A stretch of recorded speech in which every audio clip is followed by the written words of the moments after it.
থেকে বেশি লিড দেবে সেই বুথকে আমার ব্লক সভাপতি, তার পুরো টিম, আইনুলদা আছে, ব্লক সভাপতি আছে, ব্যক্তিগতভাবে তার একটা পুরস্কার দেবে, একটা ভালো পুরস্কার।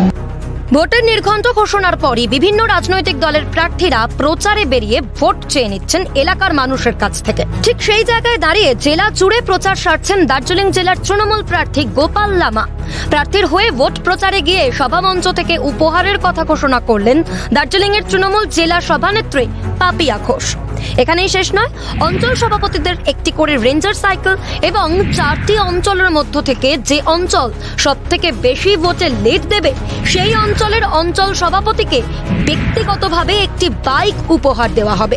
ঘোষণা তৃণমূল ব্লক সভাপতি কাজল ঘোষের।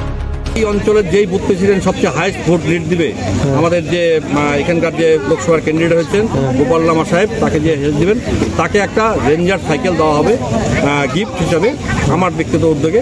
এবং 4টা অঞ্চলে যেই 4টা অঞ্চল সভাপতি আছেন, যেই অঞ্চলে 4টার মধ্যে সবচেয়ে হাইস্ট ভোট লিড দিবেন তাদের একটা বাইক গিফট করা হবে।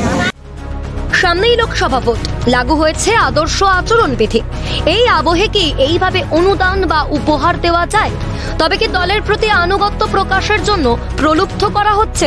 বাংলাকে বাঁচাতে হলে তৃণমূলকে উপড়ে ফেলতে হবে, প্রতিক্রিয়া বিজেপি প্রার্থী রাজু বিস্তার। वो सिर्फ भ्रष्टाचार ही दे सकता है, इसीलिए भ्रष्टाचार को समाप्त करना है, बंगाल को बचाना है, तो टीएमसी को उखाड़।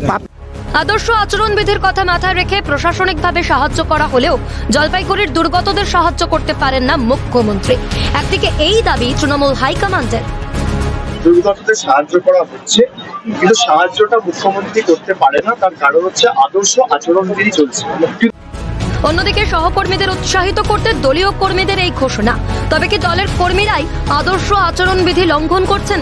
দলের কর্মীদের উপর নিয়ন্ত্রণ নেই শীর্ষ নেতৃত্বে। পিকাই ঘোষের রিপোর্ট, ক্যালকাটা নিউজ।